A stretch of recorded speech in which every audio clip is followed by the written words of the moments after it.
right, we are back with our second installment here tonight at the Larry Bruno Foundation, magicalcoach.org, July 29th, Club at Shadow Lakes. Jimmy Maggs, Judge Rick Mancini, Lance Jeter, Steve Higgins.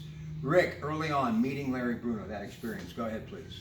Well, I feel like I knew him before I met him because he was such a figure in town. I mean, there was an aura about him. And growing up in Beaver Falls, if you had any athletic ability at all, there was no doubt you were going to play football because you wanted to be part of the program that Coach Bruno was running. And he made everything and everybody affiliated with the program feel worthwhile and feel important. And you know, he left nothing unturned. I mean, he was so far ahead of his time as a high school coach, not just because of the fantastic offense and the approach to the game, but just the little things that you don't think about.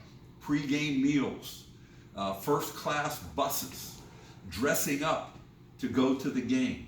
And you weren't allowed to talk. I mean, when you went into the locker room, not just Friday night before you getting dressed before the game, starting Thursday night, there was a red light that was in the locker room. When that red light was on, no one could talk. And if you talked, you were in trouble because he wanted you concentrating on the game. The only exception I remember to that, my junior year, we were getting ready to play Elwood City. And we're sitting in the locker room, preparing for the game. Everybody's silent. And a young fellow with a cast on his arm named Joe Namath came walking into the locker room because he had gotten hurt in an exhibition game, broke his arm. He came down to see us before the game. When Joe walked in, there was an uproar. Coach Bruno come out of the coach's room, and Coach Traz would have been there. And he was ready to scream at us, but then there was Joe. So that settled everything down. Yeah, you know, speaking of Joe, and that's one of the reasons why I got into this, and Joe has a way of making me do things. He simply said, don't worry, we'll do this together. So he's in Florida in Lauderdale getting sun, and I'm riding all over western Pennsylvania to take care of this stuff in eastern Ohio. But it's definitely worth it. But he said that there were times that the team would stay at the old Broadhead Hotel or whatever the name of that hotel was. Yeah, the night before the game, yes. And you know, again, and it wasn't just Coach Bruno. He had such a great coaching staff. Oh my! I mean, when we could go down the list, all of the coaches, Coach Haar, Coach Matrazzo. You know, one thing that Coach Matrazzo did that probably has never been talked about, because I played defensive back and he was coaching when I was playing. When we would have pass skeleton, he would quarterback the other team. You think that didn't put you to the test, having to guard guys when he was throwing the football? He still had a little game? Oh, my goodness. He always had game.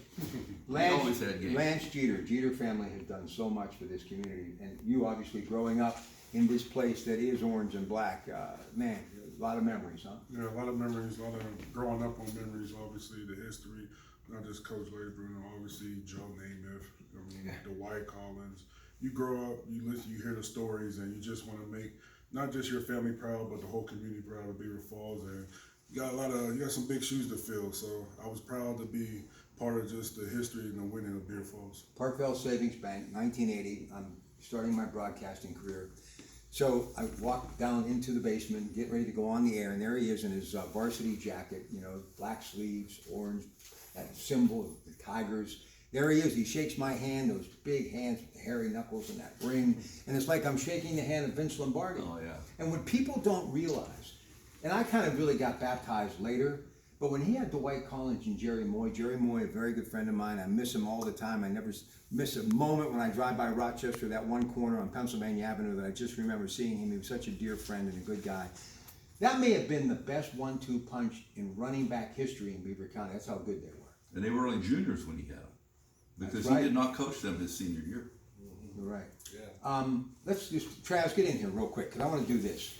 Let's go through the timeline. I'm going to step out of the camera and you guys just talk. Stay right there, Travis. Jump in there. Let's go with Bruno from the late 50s. Let's talk about the 60s, which really were his heyday. Then we'll get to your 70s. But let's talk about the 60s. Go ahead. When he was just on a roll. Yeah, well, I mean... Not early, not after Joe left, and Butch Ryan had a little bit of struggles after that, but they got it going again. I would think Traz would have to address that, because my first year with Coach Bruno was 1969 as a sophomore. Yeah, but you were watching him, right, as a kid? Yes, I was watching. Well, I mean, just Beaver Falls football was an event. Yeah, man. Every night, it seemed like the stadium was packed. Used to shoot fireworks off every time there was a score. I mean, it was just such a big time event. You know what I remember, Rob, the most about that time of my life is after the game, waiting for the players to come off to see if somebody would give me their chin strap. I mean, that was such a prize thing. I was talking about that with Hanratty the other day. I mean, that's how it was such a hero worship.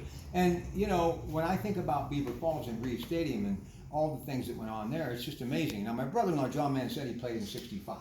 And he said they were really expected to do a lot, but it didn't turn out that way, okay? How did Coach Bruno accept defeat, Larry? Not too well. not too well, and obviously not too often, which was a good thing. Right. You know, he loved to win. He strived for perfection, and if it didn't happen, it didn't happen. But he wasn't too happy about it. Well, you know what, Rob? I can step in on that. And Coach Traz was coaching. We played an away game at Farrell, and they had a defensive end, tight end named Randy Crowder. Oh my! And it was a big game. You know, back in those days, if you lost one game, you were out. Right. There were no playoffs. I mean, if you lost one game, you were done. We went up to Farrell, and that was a key game for us, and they beat us. And Coach Bruno took that loss so well that he told the bus driver, take the back roads home because I'm embarrassed about how we played. I don't want anybody to see us. But you know, it's funny, my brother-in-law graduated in '65, but that was the season of '64. But when you talk to people that played for Bruno, it's like they're talking about it as it's happening right now. It's still that vivid in their mind. You agree with that, Stephen? Oh, definitely, yeah, because his messages just resonate, you know, his influence just resonates. Like we were talking about '60s, '70s, and different eras. The decade of the '60s was the Beaver Falls best, winningest, highest winning percentage of any decade that they ever played. The '70s was the second highest winning percentage. However, when Lance played from 2000 to 2010, Beaver Falls had more victories than any decade in its history. But in the '60s and '70s was the two winningest, because we didn't have playoff games in the '60s and '70s. Right. So our winning percentage was better, but they won more games when Lance played. But but going back to Coach Bruno's message just resonates. That's why we're here, Right. because his message is still strong. So, by the way, magicalcoach.org, July 29th, Jimmy Mag's going to put on a great feast. Going to be a great night at the club at Shadow Lakes. Hope to see all of you there. So the '70s, not to say that you and Scanlon and company were a wild child or a wild bunch, but it was a different time. The world was changing. You still had mills and manufacturing, but a lot of that stuff was starting to change. You still were there in the tail end of it. Was he as hard-nosed, do you think, as he was in the '60s? You guys grew your hair a little bit longer, a little bit different. The stories I've heard from these guys and from guys like Butch and from Ron Main, he eased up a little bit by the time the '70s came. I mean, these guys in the '60s, from what I heard about football camp, it was really brutal. We thought it was brutal when we played, but I don't know. I'm thinking maybe in the '60s, earlier in his career, he was a little tougher. But we had so many athletes in the '70s. That '72 team kind of springboarded the decade when they went 9-1, and that was the last team of Blackhawk of the true Beaver Falls, population. Right. And we were number one in the state. We were 9-1, and we lost the last game to Hopewell. And but that team there, that springboarded the Dwight Collins, the Moyes, the Nardones. Later on in the decade, they kind of watched that team. The Jimmy DeChillies in '77, they made the playoffs. They lost to Penn Hills in the playoffs. That was a good team. But, Coach just did a phenomenal job. I think we had like many one-loss teams and a couple undefeated teams in the '70s. So we continued to win all the way through. All right, let's talk more about this community. Why do you love it so much? Everybody has a hometown. I've always heard you're nothing but passionate about Beaver Falls and the legacy of Coach Bruno, and you played long after that. So what is it? It's just a standard of being from Beaver Falls. Like they're saying, Coach Bruno, he's not perfection, but it wasn't too much losing. Man, I think that was the standard as years go on, the '70s, the '80s, the '90s, and 2000. You from Beaver Falls, you have to win. Like it's almost like you have the players to do it, and the standards up there, the bar set high. And I think it's great pressure for us being from Beaver Falls that you want to win, you want to leave your mark, leave your legacy behind, and I'm glad to be part of that. Good stuff. Listen, a couple of guys that really were mentors of mine, Jack Full and Tom Hansen, Joe Hamilton. So the whole Blackhawk thing happens. I'm dying to ask, how did Bruno handle that? Well, Coach Trask, you were still coaching then, right? And I mean, you guys beat Blackhawk the first couple times you played Yeah. down. I can remember the game we lost though, up at, Yeah, they John put- Barley. John Barley was coaching and I don't like to talk about this, but Go ahead. we felt, they awarded I don't know whether it was a touchdown or a long game for Blackhawk where the guy that caught the ball was actually ineligible. And from what we found out later on, it was by design to trick us. Right. And guess what? It tricked us. I don't know, there's just so much more we could say, but Yeah. before we get Ronnie in here, Stevie, just tell everybody the whole idea behind this and why people need to plug into it, especially the Beaver Fall alum around the world. We'd love to see you step up and get out that checkbook and help out. Go ahead. There's so many stories to tell in our Hall of Achievement. Beaver Falls has so many great athletes. It's not just Joe Namath and Coach Bruno. This place is full of stories that go well beyond Beaver County's borders. We have the Jimmy Mutchler story, the Joe Lonnet. We have Candy Young, the Olympian. We have our girls gymnastics team, which was pioneers in girls gymnastics in the state of Pennsylvania.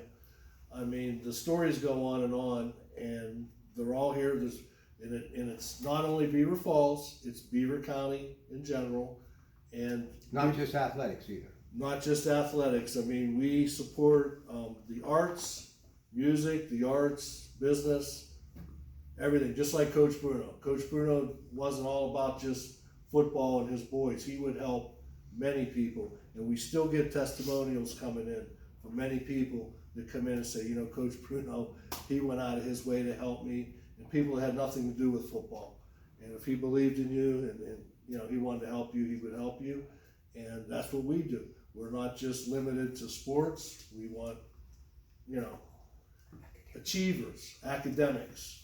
We want to teach, we want to coach, we want to improve the culture.